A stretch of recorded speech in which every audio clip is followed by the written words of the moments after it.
Hello, everybody, and welcome to Session 0 of ColdIron here on Dork Tales. I am your Dungeon Master, Kelly. I use he and him as my pronouns, and folks, this is a brand new campaign that we have been working on for about a year now, and I am really excited. This was originally supposed to be broadcast around November of 2023, and life happens. So we are going to be getting into this today. We're going to be going through, meeting the characters, meeting the players, and figuring out exactly like what we want together out of this campaign, and giving you some advanced notice. I'm really excited to be here, and I want to welcome you. If this is your first time with Dork Tales, let me tell you a little bit about who we are. So Dork Tales is a tabletop role-playing channel that is ran primarily by a bunch of Canadians and one American expat in the Pacific Northwest of Canada, and kind of we have our tendrils throughout the world. We have some people on the East Coast, we've got some people in Washington State, and so on. And we like to get together and tell fantastic stories about love, loss, drama, all of that great stuff, and have a really positive environment with our fans. We like to make our stories very deep, very painful at times, very meaningful, but we also are very, I guess you could say progressively minded in a lot of our things. I don't think it's super progressively minded to say that, like, you know, Star Wars was about good guys versus bad guys, but I don't know, today sometimes you have to clarify that. So we like big epic stories, and we like to invite you along for the ride. We hope that you enjoy and that you join us. So, you will be able to watch this game every Sunday at high noon, unless it's a holiday weekend or there's something like that. We'll give you plenty of notice. And if you are not a member of our social media, I really suggest it. You can find us on Blue Sky. You can find us for a little while longer, at least on Twitter, on Facebook, and of course our Discord, which is a real hopping place for you to connect with everybody. But before we get too much further, I want to introduce everybody else here. Like I said, I'm Kelly. I'm your Dungeon Master. I am an Aquarius. I'm formerly an American who moved to Canada and then never looked back. And I am very sleepy right now because I just got a puppy yesterday, and he is very cute and very noisy and very lethal. I have very many cuts on me. That is me. Let's go around in a circle and introduce ourselves. Tell us something about yourself. We'll do characters in a bit. So start with Caitlan. Wow, hello everyone. I'm Caitlan. I use she, her pronouns, and I go by Petite Medic on all social medias except X, which is Petite Medic, because that was funny once upon a time. Anyway, I'm also very tired.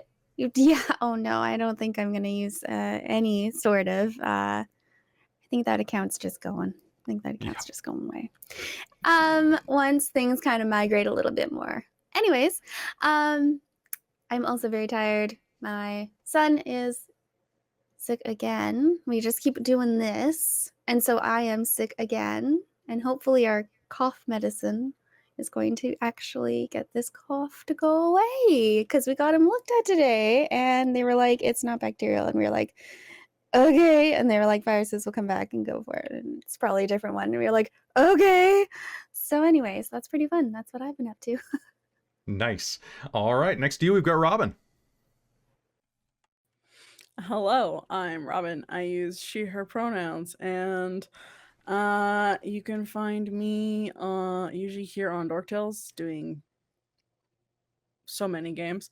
And just a couple. And then sometimes on my own Twitch, I stream at Second Gen Gamer.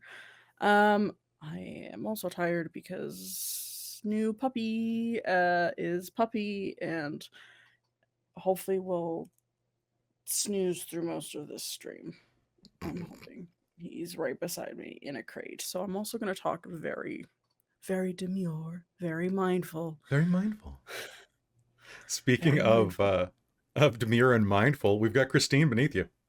Haha, I do not have to be demure and mindful this time because the dog is not with me for now. Not for another 2 weeks.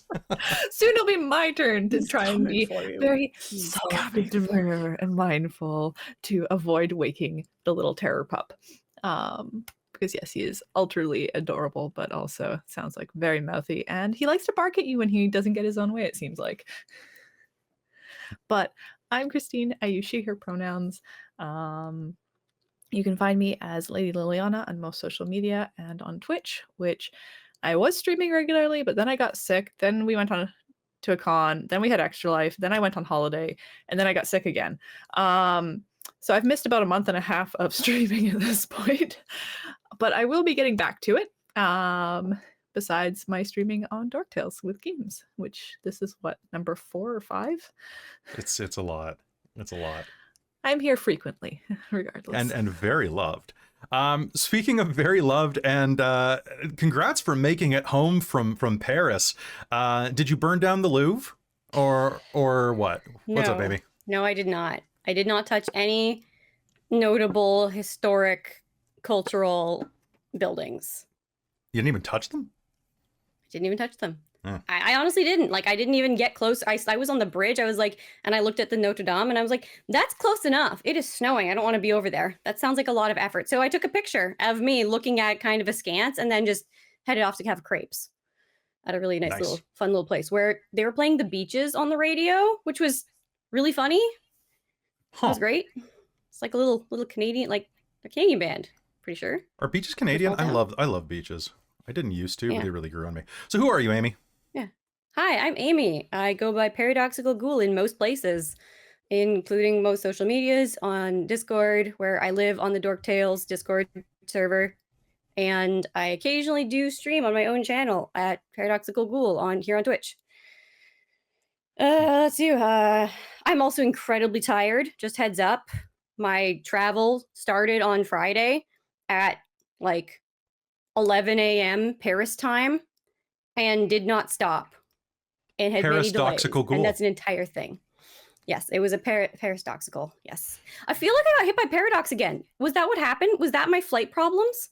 Was that why I couldn't check in on my flights and got things double booked? Like, I don't even understand what was happening. It was absurd. Probably. Jen has been having paradox. Yeah. You've been having paradox. I got paradox. I'm happy to be here.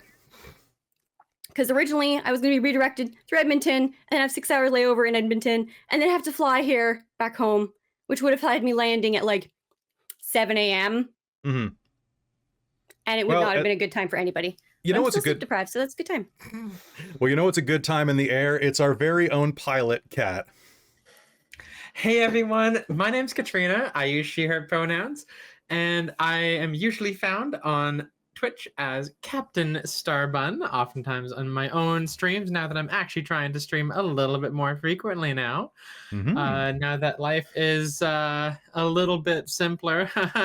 That's what I tell myself, at least. Of course, we all know that's not true. It's just as complicated as ever. Yeah.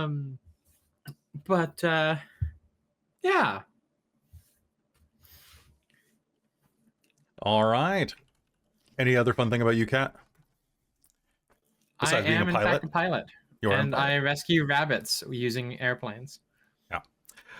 All right. So, folks, now that you've met all of us, why don't I tell you a bit about what this game is? So, ColdIron is the answer to a question that I kind of asked myself while I was driving around somewhere in British Columbia last summer, and I was thinking, man, wouldn't it be cool if D&D... I mean, D&D kind of functions like a Western. What would a campaign that runs like that look like? So that's what ColdIron is. ColdIron is set in our homebrew world of Elos, which originally was known as generic fantasy setting number 17735, and is kind of like our homebrew answer to Faerun and some of the other more generic fantasy settings. In such, it has also become far less generic and far more specified over the last 6 years, and it is a world where a lot of times the gods walk among people. There is a shrouded history of entire ages that people have forgotten. Right now, this is set, if you're following our chronology, this is set about 30 years after the Reign of Emrys campaign, and is set in a land called the Cauldron. Realistically, it's actually known as the island of Drace. Island being, it's basically a baby continent. It's about a third the size of Australia, maybe a bit bigger, and is an uninhabitable, largely continent down in the southwest corner of the map. That is currently under the control of 3 different militaristic forces. The country of Emrys, which is the home base and technically villain of the previous campaign, a technomagic empire akin to think Final Fantasy VI or any technomagical empire. Now it is about 30 years later and is being ran by a much more progressively politicked empress, but there is only so much work that someone can do inside of a country who runs on Roman era imperialism and globalism. So she's doing her best, but you can only move the machine so much. So it is also ran in part by the Elven Empire, the Elven Tetrarchy, which is actually just an Elven autocracy right now, thanks to a lot of murder. And is also ran by one of the nations of Anara, which we're gonna flesh that out a little bit more. Anara being a continent that has not really been fleshed out in Elos yet. It is a world where the celestial hierarchy has fallen down like in a Chicken Little story, and all sorts of strange planar beings walk the lands thanks to a wish spell gone awry by a hubristic empress. I can't wait to run a game. Our next campaign is going to be set there. So the idea of ColdIron is that we've got a bunch of characters who are united under a common goal, traveling to this forgotten, recently inhabited land that is flush with all sorts of natural minerals and supernatural dangers. People are beginning to move down there and have been inhabiting this area for about a century now, but it's not really terribly established. It is a frontier. And unfortunately, it's the type of frontier that is completely controlled by the militarism and policies of 3 rather autocratic nations. And a lot of frontier land for people to try to get away with things in the meanwhile. It's going to be pretty high octane, high adventure, and it's definitely going to have a Western vibe to it. I'm very excited to see what we do with this. So today's session, as we're going in and talking about this, we're going to talk about all sorts of things from like our ratings, our lines and veils, our character details. We're going to introduce you to some of the mechanics we're going to be running with, as well as talking a little bit about one of the things I'm most excited about with this game. We're also going to be going over our expectations and touching a little bit on world building. Besides that, I want to give you a quick rundown. This game is going to run about every Sunday, depending on, holidays, sickness, and stuff like that, at noon Pacific for the foreseeable future. It's going to run from noon to about 3:30, maybe 4 on a particularly long episode. And I think high noon is pretty fitting. That's going to be Pacific time for everybody. The podcast, about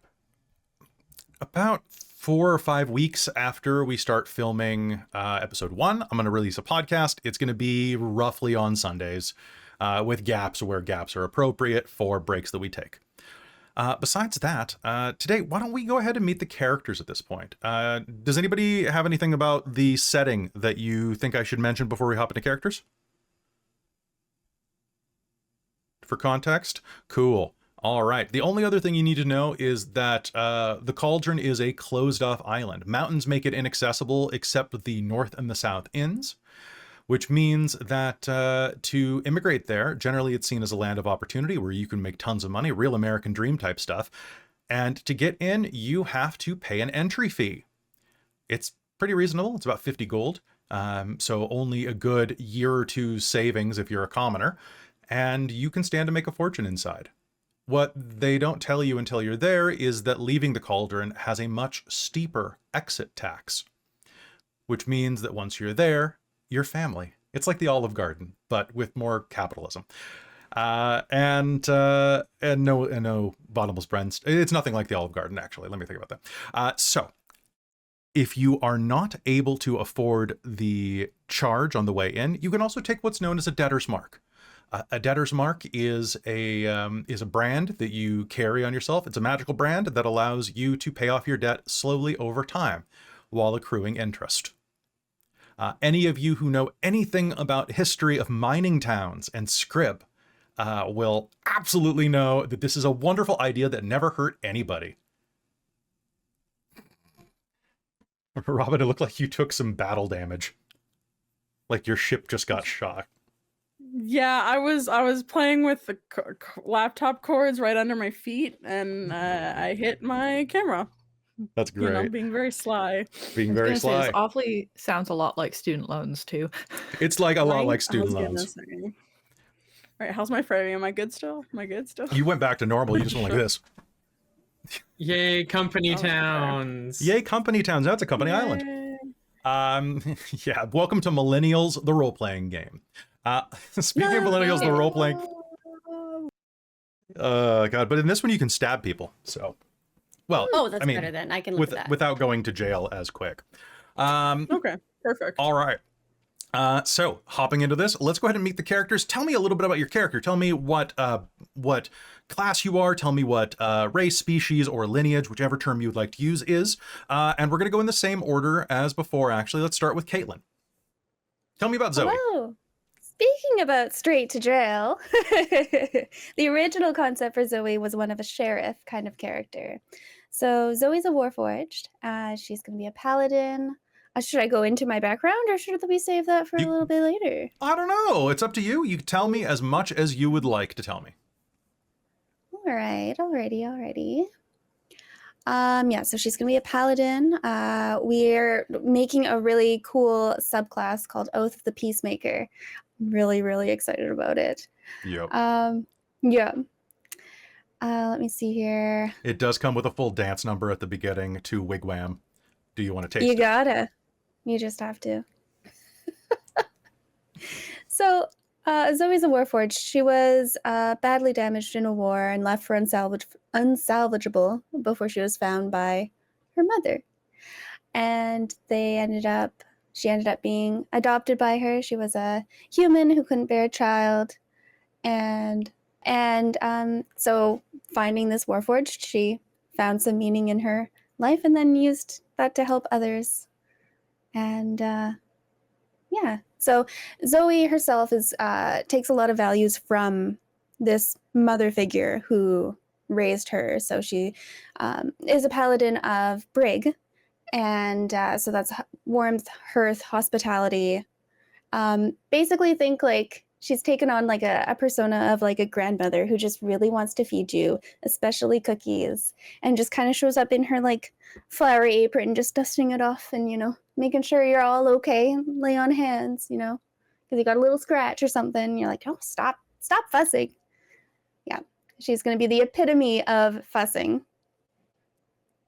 That's awesome. If you want to see a little bit of a prequel as well, it was a bit of a surprise that came out yesterday, but Zoe, or at least a version of Zoe from history, perhaps before she got completely wrecked, or maybe slightly afterwards, can be found over on Vecna, Eve of Ruin, which is runs on Friday nights and seems to have a rotating host of guests. I wonder who we'll have next after Zoe, but we are in Eberron right now, where Zoe is doing something, maybe looking for lost family members, because there's a lot of Warforged in Eberron. It's true.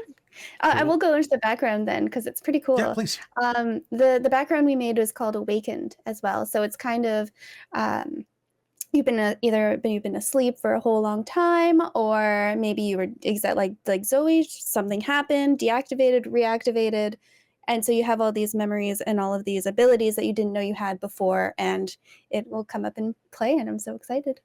It's going to be really cool. So cool. It's so cool. I'm also really excited to see how she fares. I love the idea of seeing that trigger switch from being like, oh, here are your cookies, to eat some cookies, eat some lead. Exactly. Precisely. She was built to be a war machine, essentially. So we'll see if that ever comes up again. Probably not. It's going to be a very peaceful game, right? I'm sure. Oh, your 100%. characters don't all have. You get like 4 out of 5 of you have visible firearms for no reason at all. It's just you're LARPers, right? Yeah. Well, really, like sometimes you just need to have a peaceful conversation, but sometimes that can only happen if both armies are armed to the teeth. That's right. Beautiful. Both sides are armed to the teeth. Got it. All right. So after meeting Zoe, let's go ahead and meet Trixxi. Robin, tell us a little bit about Trixxi. All right. Let's see how well I can talk about Trixxi on very little sleep right now. I just went through our conversation trying to remember the god that we came up with for Trixxi. So Trixxi is a goblin. Because I've had this character in my head for like 2 years since Kelly first started talking about this idea of a campaign. So Trixxi is a goblin. She is a artificer, but I was looking at the artificer subclasses, and there was nothing that I really wanted to go for necessarily. Like the flavors weren't quite right, because I have this idea of wanting to be more of like an inventor who kind of whips things together really fast. And so I was debating between like alchemist or Master Maker was one for sure. Master Maker was like the homebrew, or like Unearthed Arcana that was done. And I was getting Kelly to kind of tweak Master Maker for me a little bit. And then I found from Kibble's Tasty on GM Binder, the Inventor Artificer class, which is like, it's like a tweaked version of Artificer. And specifically, she's going to be a gadget smith of that like subclass of class Artificer. So she is very much about learning really fast. She was working, she's initially was from Emery's, and she was working with a I forget what, I don't have my survey up right now. Her master was human. I think we decided on human. Yeah, you did decide on human. So she was working, she was working for a human techno magic inventor who is working for the Crucible, near the Crucible area in Emery's. For those who don't know, the Crucible, 30 years ago in our setting, the Crucible was a giant power center that derived energy from directly draining realms adjacent to the material plane and its denizens. Basically, you feed magical creatures into it, it dematerializes them and turns them into a power source. Very icky stuff. It has since been mostly destroyed. The machines have been destroyed, and the Crucible is being reworked thanks to a mass freeing of slave labor from there. Which, good job, guys, you did that. Yeah. But yeah, so she was working for an inventor there, and unfortunately, he was murdered, and Trixxi unfortunately lost her arm in that ensuing firefight, and so she's been kind of on a revenge quest to try and find this person that killed her master, and she's had to use her brains because she's very smart for a goblin, especially. She's quite intelligent and very tricksy and clever. So Kelly made a customized background for the gob for this idea called the inventor background. So she's really honing in on kind of her brains and kind of quick fixes is for her idea. Yeah, what else should I say about her? So right now she's already in the Cauldron. So Zoe's traveling to the Cauldron when game starts. You're going to be working in there. And we'll just say for Twitch terms of service, she's making her money in the second oldest profession possible. I think the first one's probably murderer. She's doing real work, but it's probably it's hard work. She's doing what she can. Yeah. All right. So we can touch back on her in a little bit. I'm excited. I actually wanted to tell everybody though, like if you are looking, if the Artificer isn't your jam, check out the Inventor class by Kibbles. You can just find it on a quick Google search. Kibbles is fantastic. You can see a lot of their stuff over on like RuneSmith and so on over on YouTube. And because I know he's one of the writers for Kibbles. And it's everything in the Artificer class I kind of always wished it was. And when Robin showed it to me, I was like, wow, this has got some really cool stuff in it. Like the ability to identify things, which I pretty much always just give artificers anyway. Like if an artificer makes an Arcana roll, I'm usually like, yeah, you can figure out what this is. You know, it's like almost, it's basically a free class feature in my games, and they actually codified it. So it's really cool that they just give them identify. But yeah, I want to hear about Belle. Christine, tell me about Belle. All right. So Belle St. Clair is going to be a Tabaxi warlock of the Uxie subclass. We are going with the ones from Elo specifically, which Kat has previously played as well, which are much more inbred with humans a little bit, or other humanoid races, and look a lot more humanoid than just simply a cat on their back legs. She will be a warlock and of a pack that Kelly created for me, of the Nameless, and it's got a bit of a Wild West feel and theme to it. Belle is going to be my first character with a truly tragic backstory. And she's not a rogue. Them. I find them overdone, and I don't necessarily like them a lot because I feel like everything always starts with, oh, everybody got killed. So I almost never do that. But I figured I'd try it out this time. So yeah, she is having I think she's going to have an interesting arc of learning about the world and probably getting a little harder, but maybe also learning to make friends. I think so. I think it's going to be. She might overcorrect a little too hard into hardness and then have to correct back a little. So it's really cool because we've had to work a lot to figure out things like Tabaxi. Because I'm going to be honest, all of our streams are costumed. Tabaxi are pretty hard to costume. Like we've done it before, a lot of cat ears. So that's why in Elos, a lot of our beast folk races tend to be a little more anthropomorphic, a little more anime, is because it's much easier to costume. You put on a pair of ears, you draw some whiskers, stuff like that. But in doing this and looking at the Tabaxi, it's actually between this and watching oh god, Robin, you remember the name of it, but the three of us were watching that new anime, The Horse Girl one? The Horse Girl anime. And there's an Derby anime something. yeah, Pretty Derby or something. It's really Pretty good. Derby. It's really I've fun. heard of it. But it just kind of so I'm redesigning a beast folk umbrella race for Elos, where there's going to be all different like types of animal, because I know that Kat desperately wants to play a rabbit folk. I will. I'll get into you that. will. We're gonna get to that. We're gonna get to that.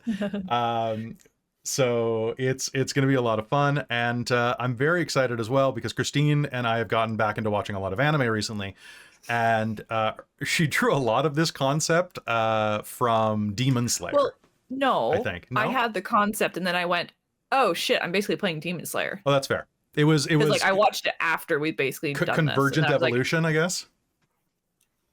that's my background. If anybody needs a real quick look at it to be like something that makes sense, is like, yeah, kind of episode 1. Yeah. Says a lot about what happened to her family. You're not quite so cheerful, I think, but no. But yeah, a lot of the background. So the pact is created by Kelly, and the background is also created by Kelly.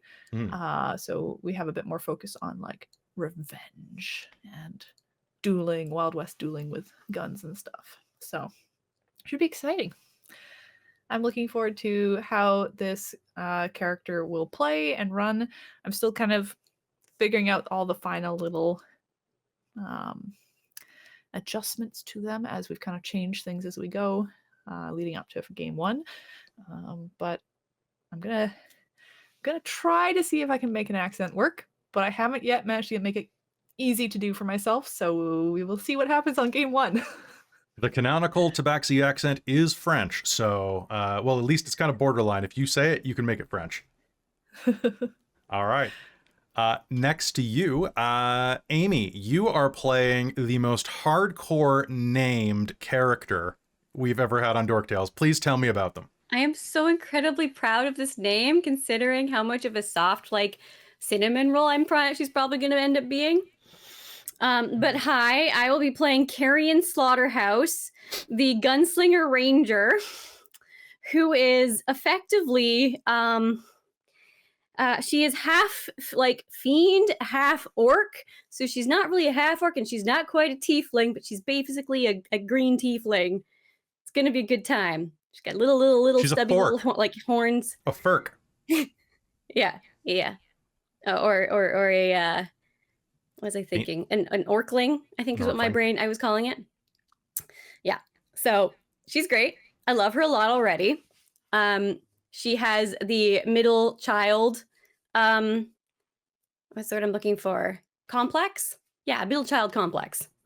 And that will be great to play.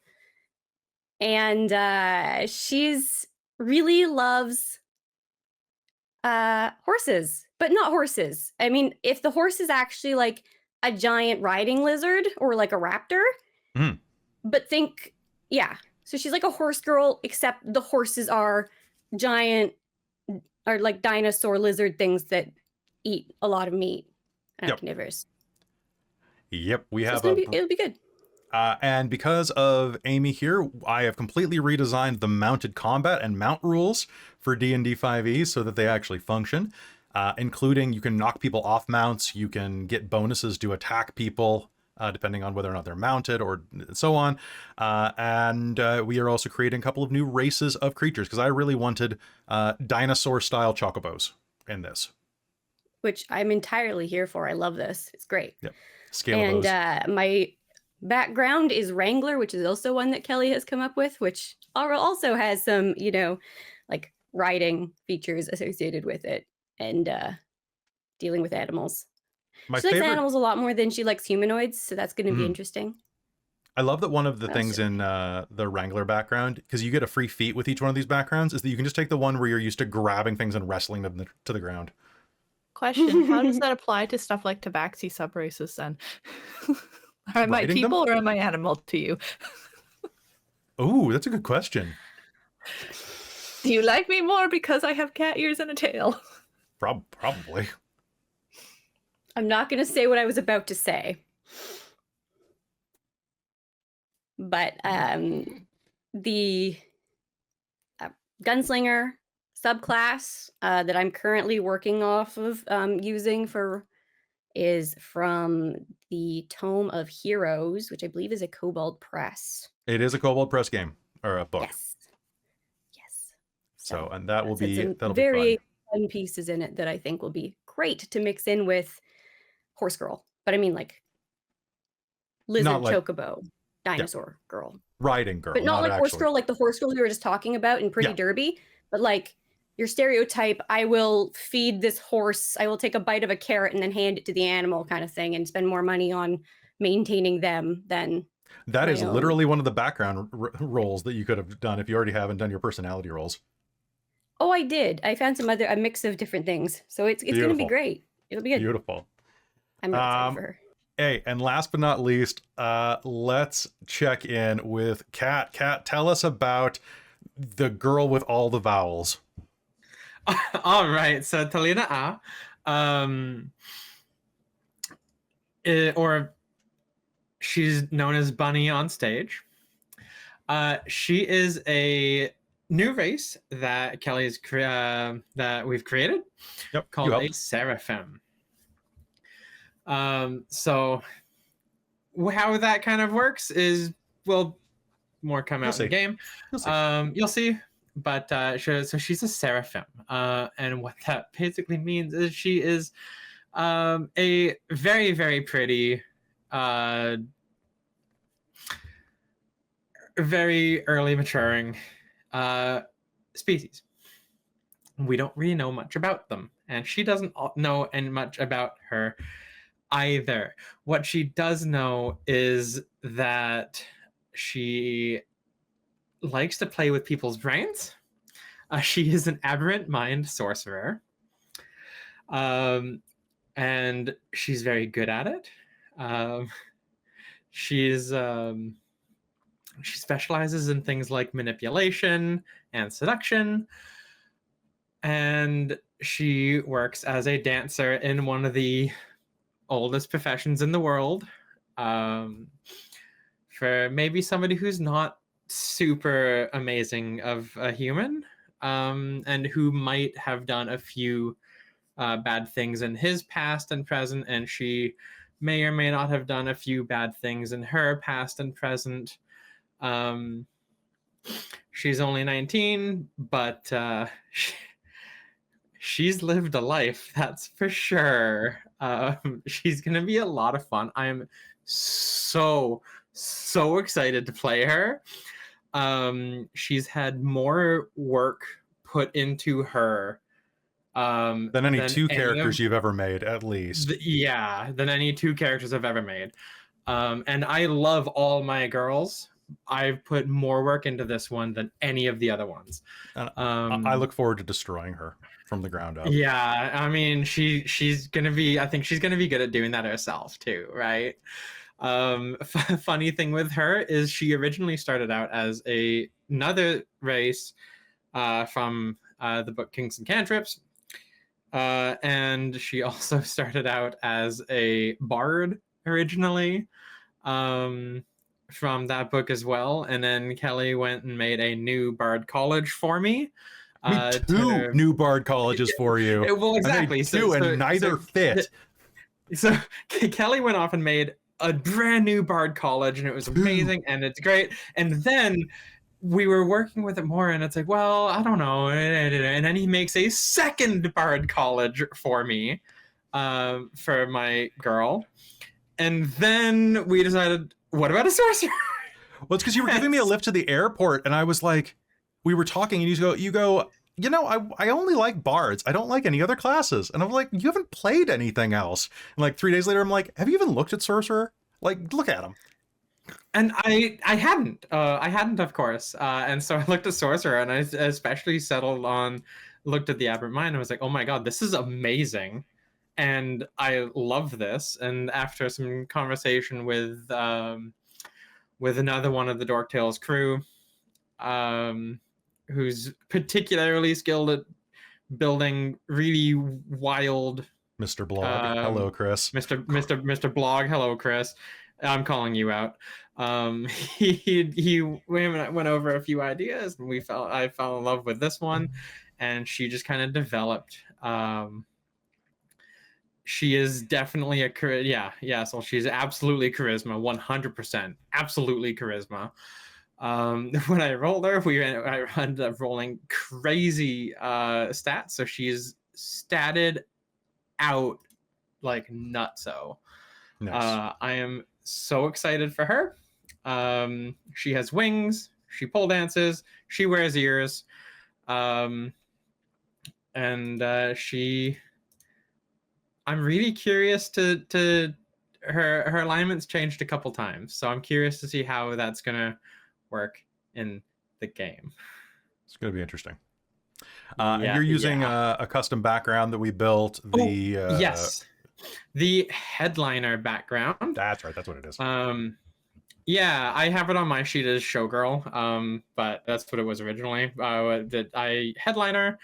You can call it either. I just wanted to have a gender neutral term for future stuff that I'll talk about in a minute. Exactly. So I'm using the showgirl background. It's a custom background that Kelly's made.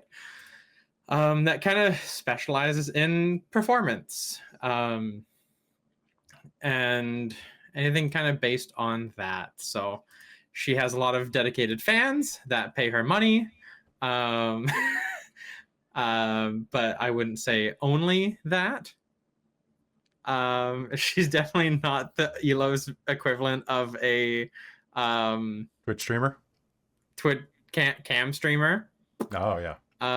Definitely not. She's definitely not that. Absolutely not. All right. So, folks, we're going to be getting into some of these background changes and so on. But before we do that, speaking of people sponsors, I need to pop in here and get you in the middle of the episode by saying thank you to our sponsor, Bookworm Games. Bookworm Games, besides being the master of stealthy partnerships right in the middle of an episode, is a fantastic place for you to get your dice from a small-time local retailer in, well, at least local to us in kind of the Vancouver area. They are absolutely wonderful people, and if you need to get your dice from somewhere, you might as well get them from a small group that really puts their heart into everything they do. If you go to bookwormgames.com right now, that's Y, like a dragon, not like a worm, you can save 15% by using code DorkTales when you buy all sorts of dice, from liquid core to resin to metal to wood and so many more, even edible dice. So go check them out. They're an amazing sponsor, and they are publishing some of my writing soon. So I'd really like it if you check that out. Thanks, Bookworm Games, for being our sponsor. And as we're jumping into more of this, the reason that I wanted to have gender-neutral language there as we're going forward is that this game is going to be a new type of project for Dork Tales. I am going to be trying to grab everything that we've made, all the new classes, all the new races, all the new everything, and combining it into a campaign module that you can run yourself. So if you like this, it'll have all the rules for running in the cauldron. It'll also have the story if you would like to run it for your home table.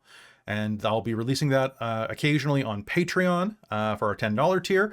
And then as that gets built up, it'll eventually be available for purchase over on probably DriveThruRPG. I think Dungeon Masters Guild has something in it where they're weird about homebrew settings, which is fine by me. I would prefer that Wizards of the Coast not own my IP, and because they treat their IP so well. And I'm very excited about that. It's going to be a lot of fun, but that means that you can help me develop this as well. I usually spend Wednesdays on Twitch, so if you're available around noon Pacific on Wednesdays, you can join World Building Wednesday, where I run a Twitch stream from 12 usually till 3 and do world building. And most of it's going to be based on this in the foreseeable future. So if you want to come and help build the settings, maybe build some monsters with me, or just kind of hang out, it's a great place to spend some time. So as we're going through this, have you all picked your languages? Do we all have, I mean, obviously you all have common. Besides that, other languages that I would recommend, because this is a homebrew adventure, if you pick a language, I'll try to have it matter. The big languages here are, I would say, Elvish, Dwarven, any of the racial languages, like the common ones, will draw out some ability to interact with those people in different stratas of society. There are a lot of halfling homesteaders, for example. Besides that, and I would say, yes, Cat. The Sinithrill language. Yes. What is that? It is a language of the higher planes. Okay. Or wherever. Okay. It is an instinctive language that you know if you choose to know it as a seraphim. Also, just for those who are watching and aren't able to see how it's spelled, seraphim is not spelled like angel. It is spelled C-E-R-E, like brain. Another way to pronounce it would be braingel, which we'll get more into that. Hell later. yeah, Braingel. Braingel. Originally I had a typo where it was spelled with an A, and then it was like a Michael Cera angel. That's slightly different, but no less powerful. In fact, I'd say the Michael Cera angel would be even more powerful. So feel free to pick whatever languages you want. I'd say that those are the primary ones. Of course, there will be a smattering of like Celestial, Primordial, Infernal, or Abyssal, especially if Christine uses that French accent, because as we all know, French is infernal. Mon Dieu. And I'm really sad that Kat didn't let me just make her a sexy body with a intellect devourer stuck in it. I'm very sad about that. Yeah. I mean, there were a lot of options being thrown around. I would have given you free telepathy. I would have given you free Yeah. telepathy with that. I mean, that's fair, but I don't think amnesic brain intellect devourer is exactly what I wanted to do for this one. Maybe with the rabbit folk next, when I do that, maybe that can be an intellect devourer in a rabbit. But now you're picturing an intellect devourer wearing fishnet thigh highs, and I can't stop it. I mean, that is fair. It's be like one of those lamps that they used to have, with, you know, except instead of the lampshade on the fishnet stocking leg, it's just the brain. No, they have tiny legs. They have tiny legs. We need to get you playing Baldur's Gate. You can get one in your party. All right, so folks, this is going to be a Western game, and I know that Westerns are weird. I'm originally from the Midwest. My family, particularly my grandfather and my uncles, are obsessed with John Wayne. I grew up inundated with this stuff all around me, and Westerns are weird. They're kind of a prototypical adventure format. You know, you ride into town, you cause some trouble, you fight bandits, you do all of the trappings of D&D. And in many ways, D&D is just a Western, or a Western is just D&D. So I'm going to be spending a lot of time watching a bunch of spaghetti Westerns that I've never gotten around to, and so on. But this game is going to have a lot of Western themes. There are going to be some that I'm cutting out, though. I really didn't want to deal with the idea of the colonial frontier, right? And like colonialization of, like, for example, like America, right? And the battle with the indigenous tribes. That seemed very kind of boring to me. There's a lot cooler stuff you can do with a Wild West setting. So, oh yes, I will do that in just a minute. I just got a question from Jen. I will pull those out in a moment. So what this game is going to be, it's going to have a lot of Western influences, but it's also going to be Western, I guess you could call it Western drag. Like, it's going to be a Western, it's going to be couched in a lot of the terminology. There's going to be saloons, cowboy hats, 6-shooters. There's going to be, well, you'll find out in a minute, but the villain is about as Western as you can get. And it's going to be a lot of going from town to town, kind of a mix of, you know, old Western shows and also like Kung Fu. There's a lot of mixing of certain elements of anime. A lot of the towns that you go through are going to have some influence from, like, say, Kowloon Walled City, street culture and things like that. There's a lot of that influence that you would see potentially in like Star Wars or Firefly. And because this is going to be drawn directly from the Reign of Emrys, because surprise, this is a series that comes right after it. So there's a lot of the same influences. Magitech is present. There are guns in a fantasy setting. And what does that mean? So you're going to be seeing a lot of really cool stuff that is not necessarily Western at its core, but embodies a lot of the themes and trappings. So that's why I'm into this. I also love the idea that we're playing a Western that is going to be, all of the characters here are femme or femme presenting in a Western, and you don't often see women showcased in Westerns. I think the most recent one that I've seen, Christine and I were watching The English, and that has a woman front and center, but usually it's not a genre that's dominated by feminine energy. And I'm curious what that means, because I think that y'all are going to be just as vicious as any party of dudes. Given what I know of you, probably more so, to be honest. just maybe in a little bit less of a physically violent way. Oh, maybe not. I think it'll be interesting. More of yeah, I think it's going to be a lot of fun. It's going to be interesting to see what we can do to subvert a lot of the expectations. I think it's going to be really cool. So I'm going to take this opportunity to go grab that thing. So I put it on the shelf like a smart lad. All right.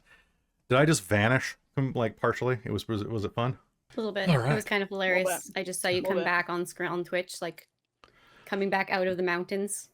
Nice. I came out of the mountains with the present. So, folks, I also want to show off a little present that Achille Daniels, our good friend Jen, made me because she's been making dice. I have the dice I'm going to kill you with.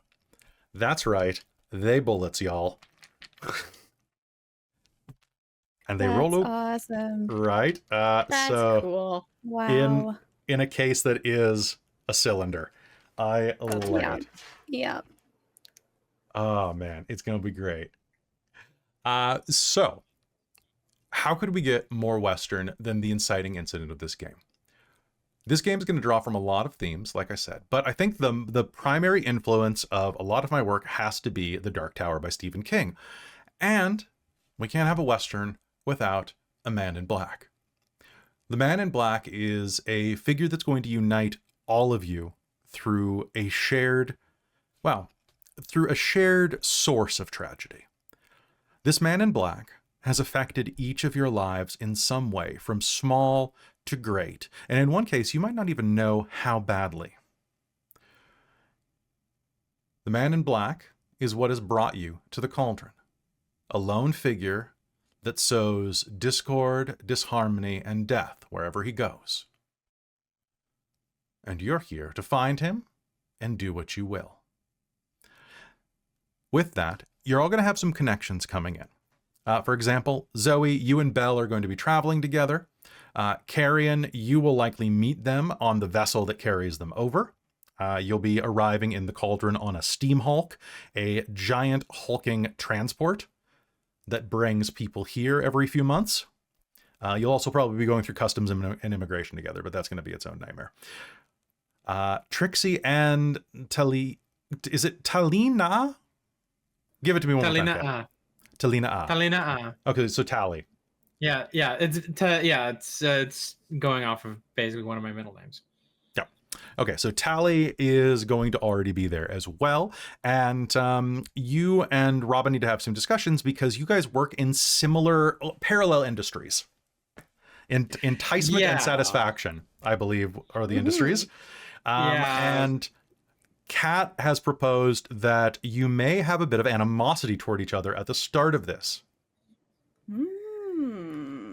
Is that something you want Robin and I to talk about? I want privately? you two to talk about it privately. Yeah. You can loop me Perfect. in, but feel free to talk about it. And I think that at the beginning of this, you guys are not going to probably be the most loving of working together, or at least one direction. Yeah, that's. We'll talk, Robin. I think you'll see what I mean. But I think it's going to be fun, though. So I'm excited.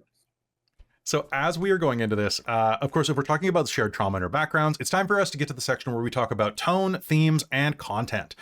So film rating, this is going to be a nice, solid, like middle R. Not too harsh, not too soft. Profanity is, of course, something that we're totally fine with here on Dork Tales. I ask none of you to use any real-world ethnic slurs. And probably we could probably kind of limit them in game too, just because, you know, they get kind of tiresome. However, going into things like themes, this game's going to deal with death, trauma, and capitalism. It's a game just perfectly set for Brendan Lee Mulligan. There's going to be tons of violence. There's going to be allusions to sexual content or romance. There's going to be horror. There's going to be themes of war and death throughout. So I hope you are ready for that. Like all of our games, we have a couple of ground rules that we're going to have for our lines and veils, and then I'm going to ask each of you if you'd like to share any or tell me privately. So first of all, there is going to be no essay content. Any essay content that your character would like to have in their backstory, we will talk about that, because I know some of you want to have a couple of things that are kind of rough. It is a mature game. If anything like that comes up or is going to come up in game, it will be announced prior with a content warning as we're going into that scene.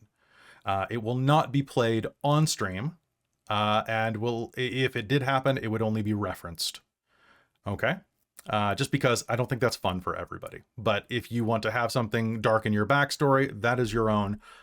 You can have it hint and you can have it shadow without having it be right in the daylight. Besides that, we are against harm to pets or harm to non-combatant animals. And I have to say that because this is a Wild West setting. So there are going to be, like, dire wolves don't count as innocent animals, Also, any of you who have a mount, if you are riding a mount and you are having it do combat actions, it is a combatant at that point. You have chosen to make it a combatant by riding it into battle. If any of you have a familiar or something like that, we can always discuss this. I generally follow the rule that if you have a dedicated animal, it can be taken out of a fight, not killed. So the bullet grazes it and it passes out. It like Pokemon rules. They faint. Okay? If you die, the animal's fate is ambiguous. But so long as you are still alive, the animal is just unconscious. Okay? That said, this is with the understanding that you're not going to use Find Familiar and lit sticks of dynamite to constantly make me regret this rule, as some people suggested they do in games of mine. So that's a fun one. So basically, if you put your animal in harm's way, that's your call. Okay. Besides that, we have some basic lines and veils. Tiny spiders on people was one that was mentioned before. Then also stuff with eyeballs and fingernails are generally going to be avoided. Was there any other line and veil that anybody wants to suggest? Does anybody have anything they want to put forward?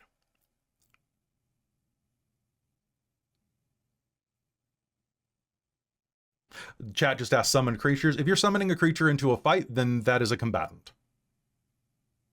It's also a spirit, so it doesn't really count, in my opinion, because spirits are eternal. It'll just pop out of existence, and then you can summon it again later. I mean, just look at Aesen's giant crabs that she summons, right? This is true. Yep, Aeson always. They rain hell on everybody, and then they go. All right, so I think that's all the lines and veils. Now, also, quick notes. If we ever get into anything kind of extreme, you folks, I think Robin is the newest to our group. Robin's been playing with us for about 4 years, but the rest of you have been running games with me, running under me for over a decade now. So, and I trust Robin with as much as I trust any of you. If I do something that pushes too hard, please let me know. We have a safety system on Dork Tales where we have somebody put multiple X's in our private chat. And if I don't notice that, a random person will just tell me to address the chat. It's a good way to keep me focused on game and also let me know somebody's comfort level without somebody. If you're uncomfortable about something, the last thing you want to do sometimes is be called out for it, or to have the audience know that it's something that bothers you. I imagine in larger groups, like if this happened in Critical Role, people would absolutely like destroy a lot of the people who mentioned a content warning or something like that. I think that it could be really rough in larger groups. Our audience is wonderful though, and you guys wouldn't do that. So, but that said, it is a good way to keep us going in a streamlined fashion. You can also just ask anytime for, if something is occurring that you don't want to watch, you can just ask for a fade to black. We don't even have to know the fade to black. In terms of sexual content in the games, most of it will be fade to black. There may be like, it'll be like, yes, you kiss and you talk a little bit about that. And it's not as much fun to role play the sexy part, well, the sexual parts as the sexy parts. The sexy part is reaching for the zipper on the back of the outfit and it starts to part and we fade to black. The sexual part is basically rolling Constitution and then describing, and then So we're going to be focusing on that. That said, if I am only having any type of romance content happen to players that lean into it. And I think this is something that I really would recommend anybody who wants to have that type of content in game. A lot of people don't like having romance. I love romance in games, but not everybody wants it. So if I was going to have let's say Zoe, because she's a Warforged, it's a little different, but if someone put the moves on Zoe, I may have an NPC make a move, but nothing goes through until the character reciprocates, right? It's like leaning in for a kiss.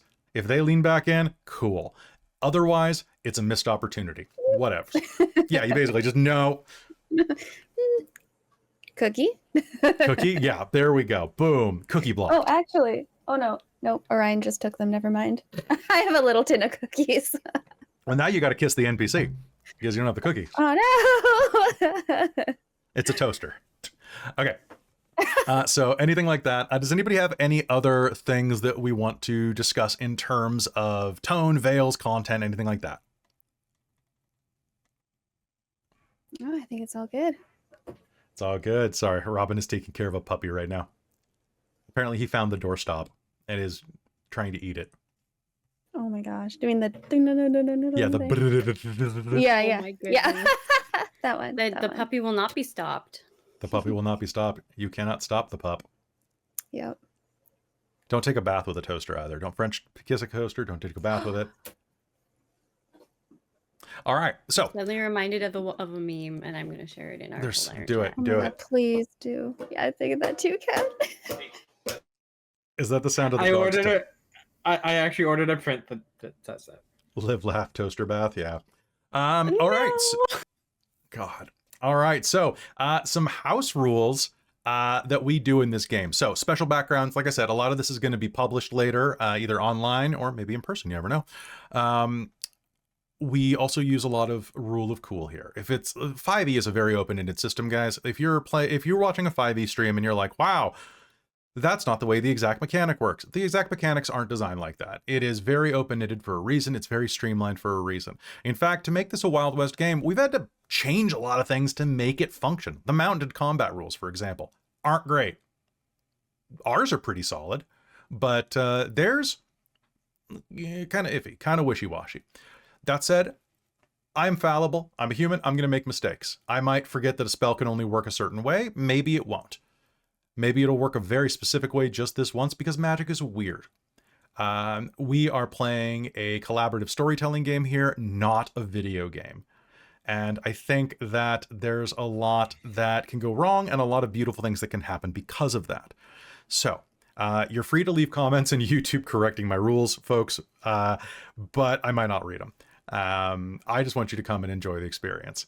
That said, I'm also going to reward inspiration for cool stuff that you do. In fact, the better you describe things, the better for me, because it means that I have to describe them less.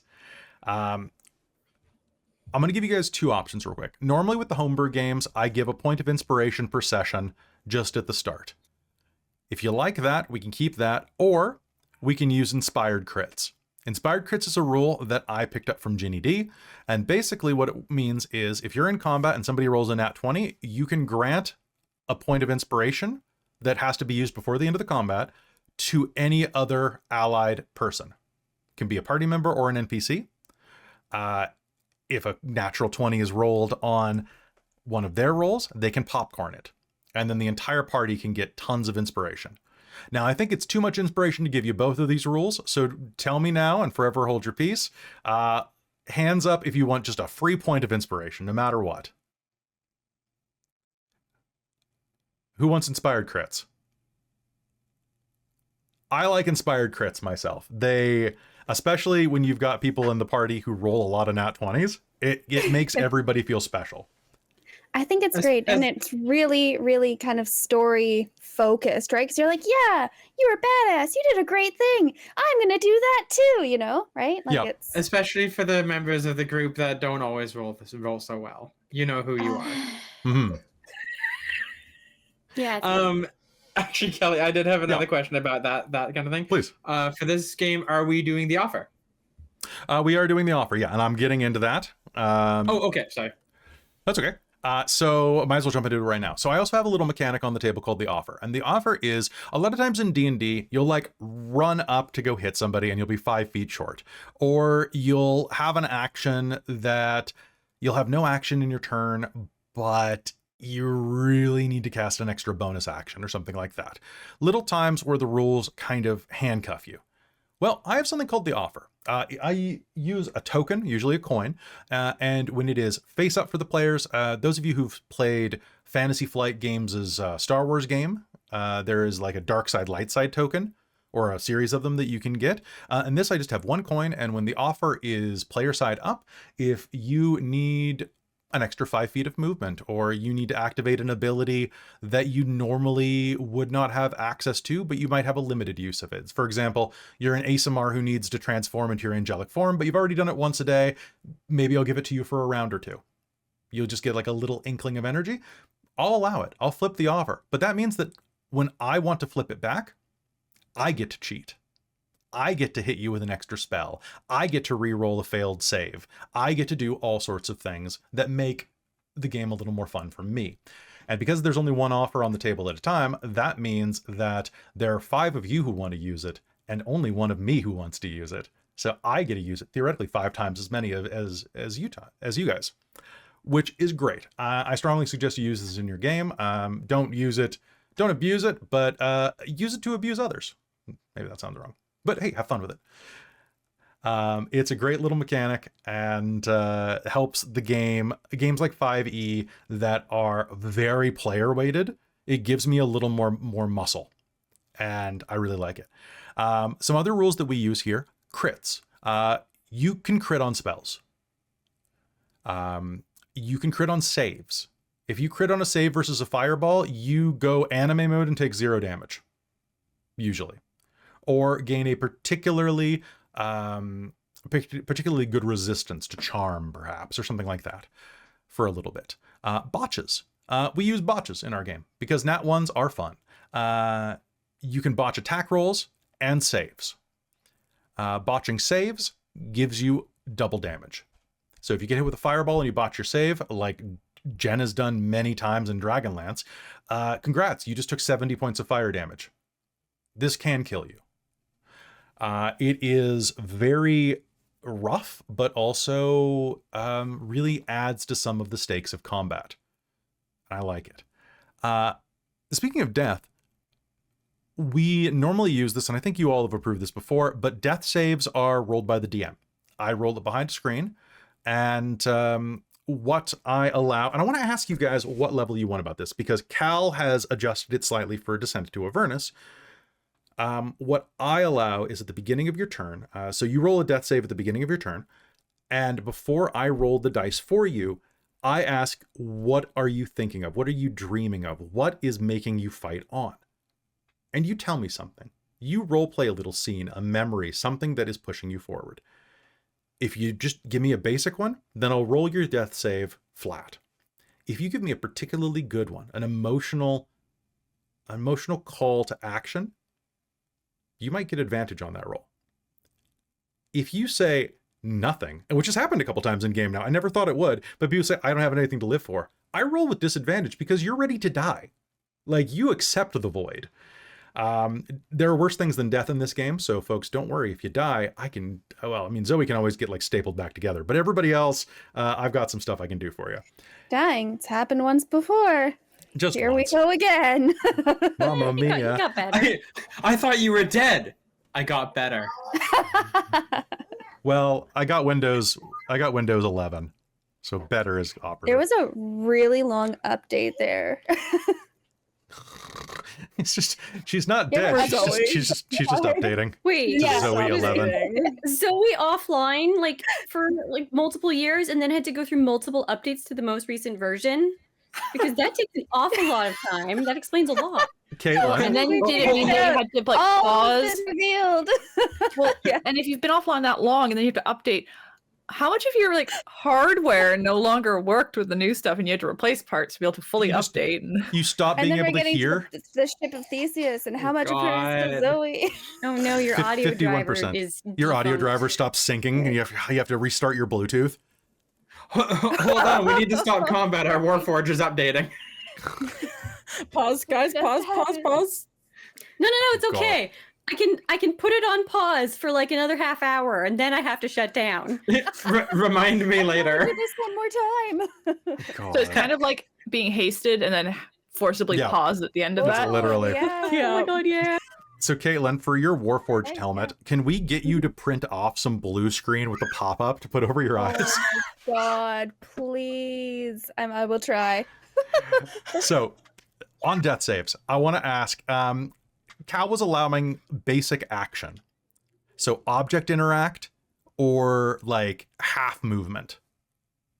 Do you guys want that? Do you want to be able to still kind of like half talk, half be conscious so you get a little more out of your movement? He was allowing like that your dying gasp kind of words and like maybe crawl like effortfully. exactly. It's and like, you I could- gotta throw this one thing over, write down the name of my murderer kind of thing. Yeah, so you can't attack, you Yeah. can't cast spells. Theoretically, you can item interact and pull a potion out. I like that actually. You know, it's because like, that's what they do in a lot of like the like Mhm. COD and Battlefield and stuff is Mhm. you get like the last stand, and depending on how you play it, you I think it's another Might stabilize out of it. Ovo or Ginny D one or XP level 3. It's XP one to of level those, 3 but- has that, yeah. Yeah. So I might also...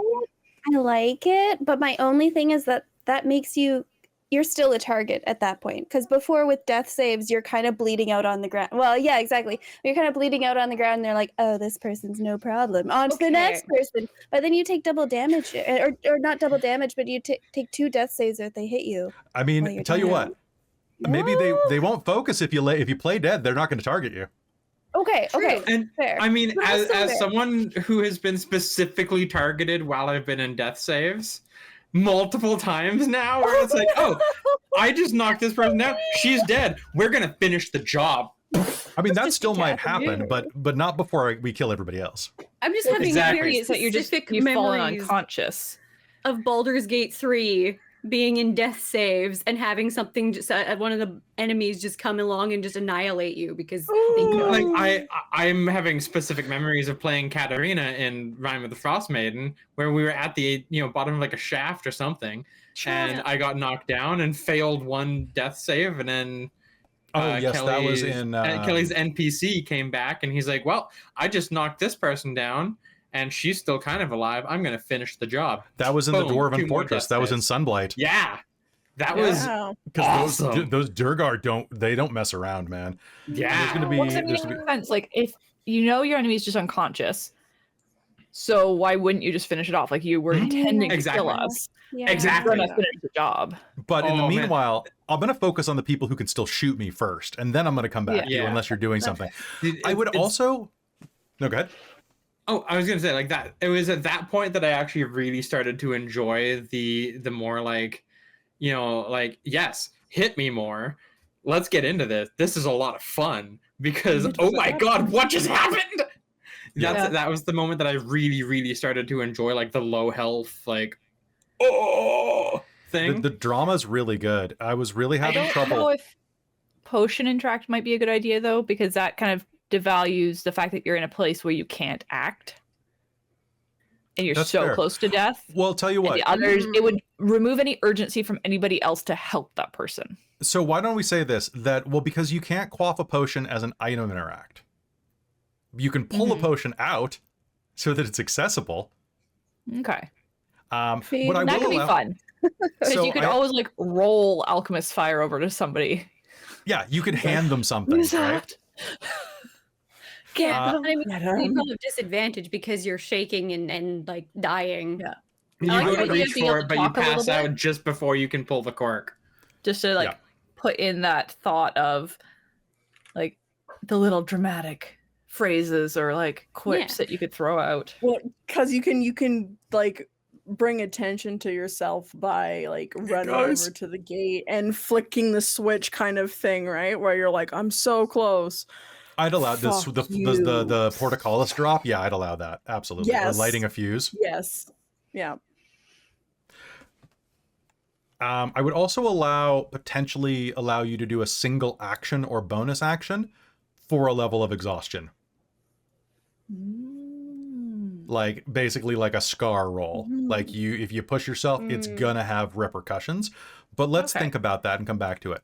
So like you could be dropped down and then do the belly crawl to like the switch that you need to pull type thing. Yeah, but or theoretically you could cast a fireball. mage hand or And maybe But- it takes like an fireball. entire round or something to do it. Yeah, it's going to be dramatic, and it's probably going to affect your death save, and you're going to take exhaustion.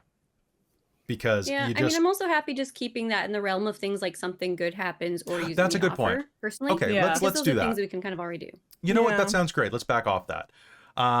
So we'll say that you can do basic, like speaking an item interaction, but nothing greater than that while you are dying.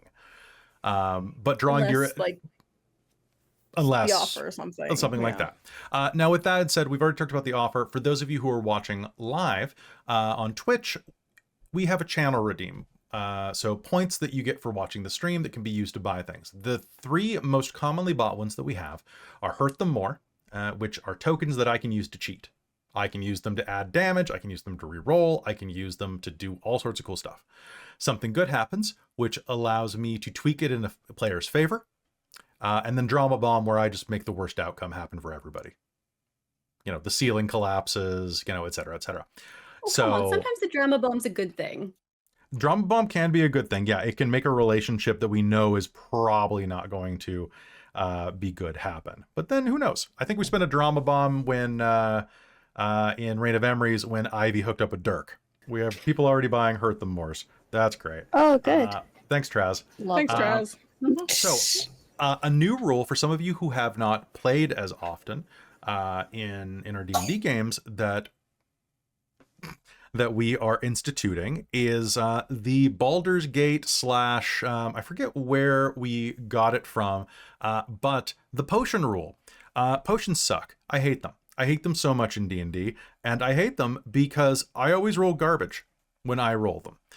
So here's the deal. You can use potions as a bonus action in my games. Always could. I think it's better. I can drink really quick and then still punch somebody in real life. Why can't you if you're a trained adventurer?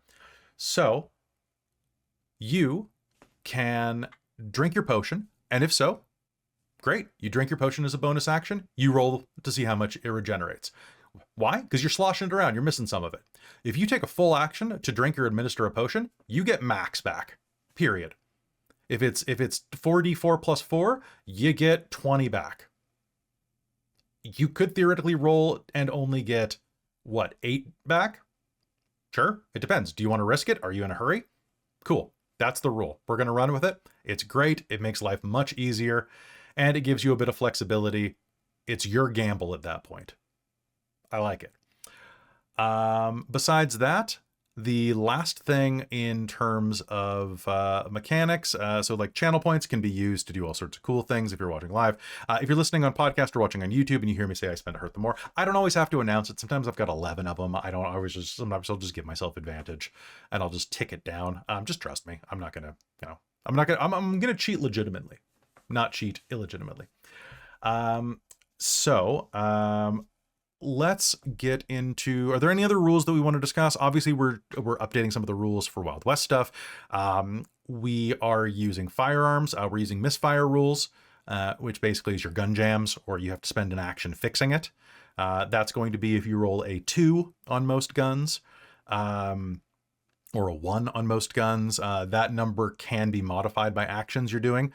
If you are doing a full run, a full dash on top of a mount, your jam percentage goes up by 1. So your gun becomes inactive if you roll a 2. Magic bullets are going to be a thing that can be pretty fantastic. The way that's going to work in game, you guys are all starting with basic firearms. Basic firearms are wonderful. If you use a magic bullet in a basic firearm, that may break the gun. You need specialized guns made with specialized material in order to fire magic bullets without a problem. It means your misfire percentage goes up by basically to 50% if you use a magic bullet. That said, they're real good. Like, some of them allow you to shoot through walls. I have a whole host of them that I've made. Some of them allow you to summon like elementals when they hit. Some of them hurt wizards in their spell slots rather than their HP. Yeah, some of these magic bullets are really rad. So I think you're going to like them, and you're all going to be able to see them very, very soon. And thank you. Go ahead. And I don't have proficiency. You don't have proficiency, no. By the way, we're also going to be having downtime proficiency, where you can learn things in downtime by spending gold and spending time. This game is not going to be hopefully set over like 2 weeks of time in game. So you will have like these places are a long way from each other that you're having to reach on Sarenback or Mountback, and so you'll have some downtime being able to shoot cans in a field. So besides that, we've got the firearm proficiencies. Looking at most of the firearms that we have in play, I was really struggling on whether or not firearms should do more damage or less damage to make them more lethal. I've decided just they're going to be doing damage that is pretty much akin to like great swords, long swords, etc., like normal mundane weapons, just with the benefit of being able to shoot them over long distances and having special effects. So they're not, for those of you who are not proficient with firearms, Kat, I'm pretty sure your character is proficient with light crossbows. She is, and I mean, Just use a crossbow. She has other ways of doing things, anyways. It's so. true. You got spells. Who cares about guns? Exactly. I have so many cantrips. So guns are going to be broken down into sidearms, long arms, and heavy arms, and maybe some wild arms eventually. But basically, sidearms, long arms, and heavy arms are like, you'll know when you see them, like Gatling guns. Which, yeah, the mechanics for those have been pretty wild. Yeah, that's going to be a lot of fun. We have a proficiency system that is based off of a post over on Unearthed Arcana from like 6 years ago that broke them down, and pretty good. Most classes don't have proficiency in firearms, but some do, and some have a lot of them. It's going to be really great. But that's pretty much what we have for game. We're going to be starting next week. I wanted to say before we wrap up, a big shout out to our artist, Manilyn, who you can find in the credits here. They are a phenomenal artist. They are super reasonable about their commission rates. And if you're looking for some amazing art for your game, go check them out. They are very reasonable, particularly for non-commercial. So if you need to flesh out your party, they have a particularly cool thing where they build kind of tarot card style art for your characters, and you can check that art out over in the link in our description. I also wanted to thank our graphic designer Michael for doing all of the overlays for us. Mike makes our streams pretty, and we couldn't do it without him. So Michael, thank you so much. You can catch Michael in what is he in right now? He is in Deviant the Renegades. The final is coming in 2 weeks. You can catch him in Descent into Avernus over on Patreon, and honestly, more stuff coming up. It's going to be fantastic. Does anybody have anything they want to say on the way out? Was there anything we missed? Not missed, but I'm excited for this. I hope you're excited for this. Why don't we go ahead? I have been so stoked for this game for so long, and I want to play this my girl so bad. That's great. I'm very curious. I'm very curious what accents everyone's going to pick. It's going to be pretty wonderful. I hope you come back next week and join us on Sunday at noon, and every Sunday at noon here on Dork Tales Pacific time. Why don't we go around reverse order? Give me who you are and where we can find you, starting with Kat. All right, thanks so much for tuning in, everybody. My name's Katrina. I am known as Captain Starbun here on Twitch, where I am a variety, usually sci-fi streamer and generally a VTuber, but every now and then when I want some more emotional stuff, I do actually be flesh tubing, like I have been recently now that I'm more comfortable with who I am. Funny how that works, isn't it?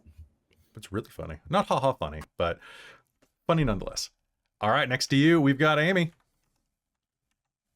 Hi, sorry, I'm still just cringing over the term flesh tubing. Please never say that again. It's viscerally unpleasant. Hi, I'm just Amy. thinking of the mage episode. Yes, exactly. That was horrible.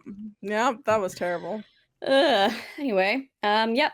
I am Amy. I'm going to be playing Carrion in this game, and I'm very excited. I color so very good. And I will hopefully be starting to stream more on my own channel, but we will see. It depends on how many games I am in and what my energy is like and how much time is available. So nice. That's me. Next to you, we got Christine. Hello, I've been Christine. I'm looking forward to this. But other than Dork Tales, you can find me as Lady Liliana on basically most social media and on my own channel. I was just looking to see what was going on for the next weekend, and I should hopefully be back to streaming next Saturday because I do not have anything else. This is, going to probably affect my own stream schedule just because on the weeks that we have Mage or something like that, as well as ColdIron, I will be a little overloaded to handle an extra stream. So we shall see. It's gonna be great though. Up above you, we've got Robin. Hello, I'm Robin. You can find me sometimes over on my own channel, Second Gen Gamer, but usually here on Dork Tales. Gonna